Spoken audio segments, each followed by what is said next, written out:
और आज हम चर्चा की शुरुआत कर रहे हैं। हम जुलाई महीने के आखिर में हैं, तो खरीफ की क्या रिपोर्ट है इस पर हम बात कर रहे हैं।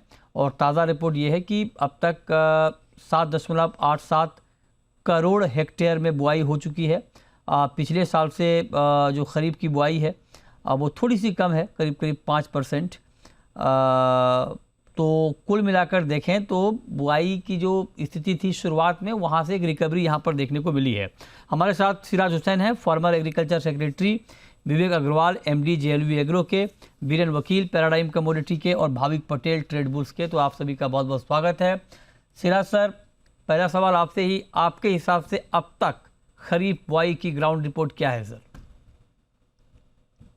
देखिए, कुल मिला के जून में क्योंकि 40% कम बारिश हुई थी, तो जो साउथ इंडिया के राज्य हैं जहां मानसून सबसे पहले पहुंचता है, Karnataka, south interior Karnataka, north interior Karnataka, Maharashtra, वहां पर बुआई बहुत कम हुई थी जून में, और जुलाई में भी वहां डेफिशिएंसी बनी हुई है और बुआई नॉर्मल से काफी कम है। लेकिन उसके बाद जुलाई के पहले 10 दिन में मानसून ने अच्छा बिहेव किया और चारों तरफ अच्छी बारिश हुई, तो उसकी वजह से सोइंग पिकअप हुई।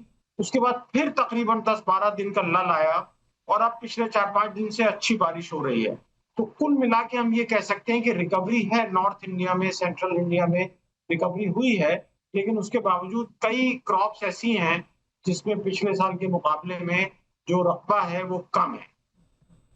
अच्छा, तो अभी तक की बुआई की स्थिति को आप क्या संतोषजनक मानेंगे? देखिए, जो हालात जून में थे उसके मुकाबले में हम कह सकते हैं कि हम बहुत बेहतर हालत में हैं। और जुलाई में क्योंकि अच्छी बारिश हुई है, पिछले 2-3 दिन से यहाँ नॉर्थ इंडिया में भी, एनसीआर में भी अच्छी बारिश हो रही है, तो हम कह सकते हैं कि निस्बतन हम बेहतर हालात में हैं। लेकिन क्योंकि कर्नाटक में, महाराष्ट्र में बारिश कम हुई है, तो वहां पर जो सोन एरिया है दालों का खास तौर से, और ऑयल सीड्स का और कॉटन का, वो काफी कम है। तो वहां के जो किसान ये फसलें उगाते हैं वो मुश्किल हालात में होंगे। ये बात बिल्कुल सही कही आपने।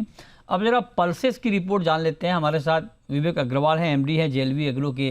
विवेक जी, आपके हिसाब से पल्सेस की सोइंग की क्या रिपोर्ट सर?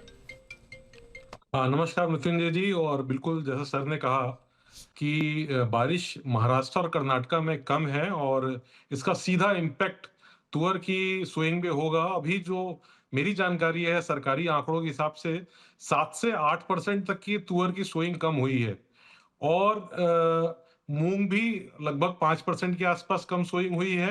उड़द में थोड़ा सा एक अच्छी रिकवरी है और वो सोइंग 1-8% से ऊपर हुई है। तो ओवरऑल अगर आप देखेंगे तो सिचुएशन डिफिशिएट तो है। सबसे इंपॉर्टेंट है कि अगले आने वाले महीने में अगस्त और सितंबर में बारिश कैसे होती है, वो पूरा का पूरा तय करेगा कि आने वाली क्रॉप कैसी रहेगी। मैं एक छोटा सा एक आपके दर्शकों को शेयर करना चाहूंगा कि जब जब अल नीनो का इम्पैक्ट आया है हिंदुस्तान में, तो तुअर पे जो क्रॉप की सिचुएशन है वो 25 से 30% तक की शॉर्टेज हुई है। तो अगर अभी अभी ये कहना बहुत जल्दीबाजी होगी, लेकिन अगर अगले 1-1.5 महीने में जो बारिश की आवश्यकता अगर वो नहीं होती है, तो निश्चित रूप से तुअर इस पे बहुत इम्पैक्ट डालेगी और ये थोड़ा चैलेंजिंग साल हो सकता है। पर आज की डेट पे अभी सिचुएशन अच्छी है और हम बहुत बड़े शॉर्टफॉल पे नहीं है। अच्छा, तो आप कह रहे हैं कि सिचुएशन अच्छी है, बहुत बड़े शॉर्टफॉल पे नहीं हैं। आपके हिसाब से सिराज जी, क्या पल्सेस को लेकर कोई खास चिंता नहीं है सर, खरीफ पल्सेस को लेकर सोइंग के फ्रंट पे? नहीं, देखिए, जो आंकड़े दिखा रहे हैं उसके हिसाब से तो तूर का एरिया तकरीबन 12% कम है। और कुल मिला के अगर हम सारी फसलों को देखें तो तकरीबन 8% एरिया कम है। तो मैं ये तो नहीं कहूंगा कि कोई कंसर्न नहीं है।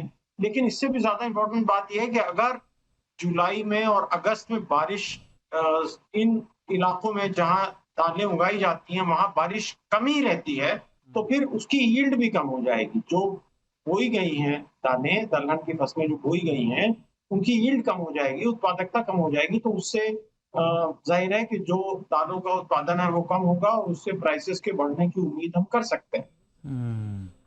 ओके, ठीक है। तो ये अच्छा, आप कह रहे हैं कि दाम बढ़ सकते हैं, दाम भी बढ़ सकते हैं सर?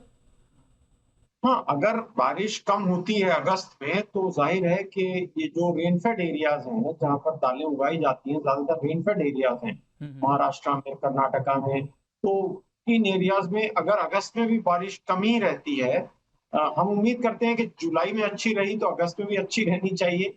लेकिन फर्ज करिए कि कम होती है तो फिर जाहिर है कि यील्ड पर असर पड़ेगा, उत्पादकता पर असर पड़ सकता है। ओके, तो क्या इसका कोई सिग्नल मिल रहा है क्या विवेक जी अभी प्राइस को लेकर, पल्सेस प्राइस पर? देखिए, अभी तक तो पिछले 1 महीने में दालों के भाव में थोड़ी बढ़ोतरी हुई है, पर वो इतनी बड़ी नहीं हुई है कि जो चिंता का विषय हो।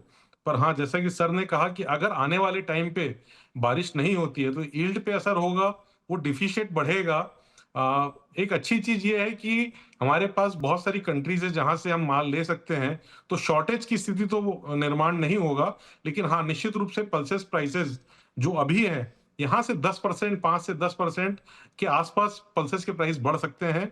और थोड़ी सी अगर ये सिचुएशन बनी रही तो फिर चने की फसल पे भी हमको वो असर देखने को मिलेगा। ओके, तो आप कह रहे हैं कि अगर ऐसी स्थिति बनी रही तो आगे इम्पैक्ट दिखेगा। तो ओवरऑल सिराज जी, अगर आप, जैसे अभी आपने कहा कि ये बहुत महत्वपूर्ण होगा कि आगे यहाँ से बारिश किस तरह से होती है। हालांकि डेफिसिट बहुत कम हुई है, लेकिन आईएमडी की तरफ से ये कहा गया है कि अल नीनो अब स्ट्रॉन्गर होगा अगस्त के महीने में भी। तो क्या आपको ऐसे में लगता है कि अगस्त का महीना थोड़ा सा ज़्यादा चैलेंजिंग रहने वाला है? देखिए, ये बात मुझे नहीं मालूम कि कहनी चाहिए या नहीं। देखिए, जो मेटीरियोलॉजिकल साइंस है मृत्युंजय, वो इतनी डेवलप नहीं है। आप देखिए कि जून में क्या आईएमडी की फोरकास्ट थी और 40% शॉर्टफॉल रहा, और जुलाई में 6% की फोरकास्ट थी और 16% के तकरीबन चल रहा है। तो हम कह नहीं सकते कि अगस्त में क्या शॉर्टफॉल होगा। लेकिन एक चीज जो और मुझे बॉदर करती है वो ये है कि क्लाइमेट चेंज की वजह से हमने गुज़िश्ता कई सालों में ये देखा है कि सितंबर में बहुत बारिश हो जाती है और उससे जो फसलें बिल्कुल पकने के करीब हैं वो डैमेज हो जाती हैं। तो अगर हम ये दुआ करें और ये उम्मीद करें कि सितंबर में बहुत ज्यादा बारिश नहीं होगी तो हम समझते हैं कि दालों के लिए भी और बाकी फसलों के लिए भी बेहतरी होगी। अच्छा, वैसे सर ये आपने बहुत बढ़िया बात कही, लेकिन ओवरऑल जो खरीफ की क्रॉप है हमारी, खरीफ क्रॉप के इन्फ्लेशन के मोर्चे पर अभी क्या उम्मीद करनी चाहिए? आगे फेस्टिव सीजन भी है, आपको लगता है कंट्रोल में रहेंगे प्राइस, बहुत ज़्यादा भड़कने वाले नहीं हैं दाम? देखिए, बहुत ज्यादा भड़कने वाले नहीं है क्योंकि जो हमारी खरीफ की सबसे बड़ी फसल है धान, उसमें बहुत ज्यादा प्रोडक्शन लॉस की उम्मीद नहीं है और गवर्नमेंट के पास बहुत बड़ा स्टॉक है राइस का। तो वहां पर हम जो प्रधानमंत्री ग्राम कल्याण योजना है उसमें बढ़ा सकते हैं। तो चावल में तो कोई उम्मीद नहीं है, दालों में उम्मीद हम कर सकते हैं जैसा कि हमने बात की। और एडिबल ऑयल्स में तो ग्लोबल फैक्टर्स वर्क करते हैं। अब कहाँ जंग चल रही है, रशिया यूक्रेन के बीच में क्या हो रहा है, इंडोनेशिया में कितना बायोडीजल में जाएगा पाम ऑयल, तो उस पर ज्यादा मुनहसिर है। क्योंकि सोयाबीन का एरिया हमारे यहाँ कम हुआ है। तो अगर जो ग्लोबल सिचुएशन इसी तरह बनी रही, जंगें चारों तरफ चलती रही, तो एडिबल ऑयल में भी प्रेशर आ सकता है। लेकिन दालों में तो प्रेशर आने की संभावना सबसे ज्यादा है। अच्छा, तो आप कह रहे हैं कि दालों में प्रेशर आने की संभावना सबसे ज़्यादा यहाँ पर दिख रही है, इसीलिए हमने दाल ट्रैक करने वाले अपने विवेक जी को बुलाया है। विवेक जी, आप एग्री करते हैं सिराज सर की बात से? कह रहे हैं कि दालों में चिंता थोड़ी ज़्यादा रहेगी। देखिए, दालों में चिंता ज्यादा रहेगी, लेकिन एक अच्छी चीज ये है कि बहुत सारे ओरिजिन में अच्छा प्रोडक्शन हुआ है और वो इंपोर्ट की पोजीशन हमारे पास काफी अच्छी है और वहां पे पिछले कई सालों से क्रॉप अच्छी हुई है। तो जरूर प्राइस बढ़ेंगे लेकिन आउट ऑफ कंट्रोल नहीं रहेंगे और इंपोर्ट साइड से सप्लाई होती रहेगी और सरकार के पास बफर स्टॉक भी है। तो मुझे लगता नहीं कि ऐसा होगा कि वो आउट ऑफ कंट्रोल हो, लेकिन हाँ, निश्चित रूप से प्राइस बढ़ेंगे, ये निश्चित है। 5 से 10% प्राइस यहाँ से बढ़ेंगे और सरकार उस पर बहुत क्लोज आई रखेगी और अपने हिसाब से, उसके हिसाब से वो पॉलिसी चेंज भी कर सकती है। ओके, तो क्या पॉलिसी चेंज करने की आप इस वक्त राय देंगे?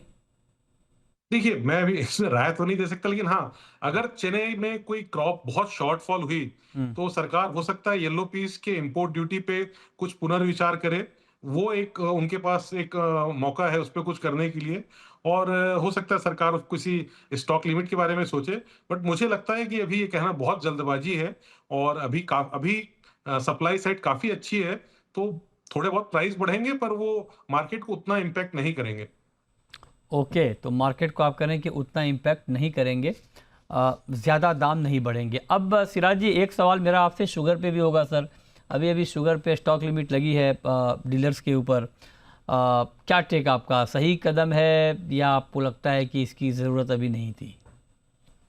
देखिए, आपने बार बार इस टॉपिक पे डिस्कशन किया है और आपके इल्म में है ये बात कि हम 4-4.5 मिलियन टन का स्टॉक लेके नए साल में अक्टूबर में एंटर होंगे।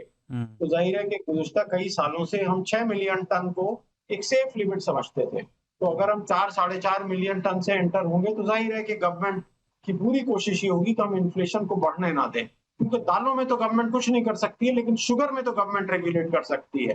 तो मैं समझता हूँ कि शुगर में गवर्नमेंट की तरफ से कई ऐसे डिसीजंस आएंगे जो शायद शुगर इंडस्ट्री उनको पसंद ना करे। एक चीज और मैं कहना चाहूंगा मृत्युंजय, हम एक रिपोर्ट पढ़ रहे थे ये अजीम प्रेमजी यूनिवर्सिटी की, कई राज्य ऐसे हैं, मुझे ताज्जुब हुआ पढ़ के, जहां 50% रेस्पोंडेंट्स ने ये कहा है कि उनको दालें पीडीएस से मिलती हैं। मिसाल के तौर पर हिमाचल प्रदेश है, तमिलनाडु, कई राज्य ऐसे हैं। तो जो आपने पिछला सवाल किया कि क्या कर सकते हैं, तो पीडीएस में राज्य सरकारें दालों की मिकदार और उसकी सप्लाई बढ़ा सकती हैं। ये आपने बढ़िया बात कही कि पीडीएस में सप्लाई बढ़ सकती है। बहुत शुक्रिया सिराज जी आपका और विवेक जी आपका आज की इस खास चर्चा में हमारे साथ जुड़ने के लिए।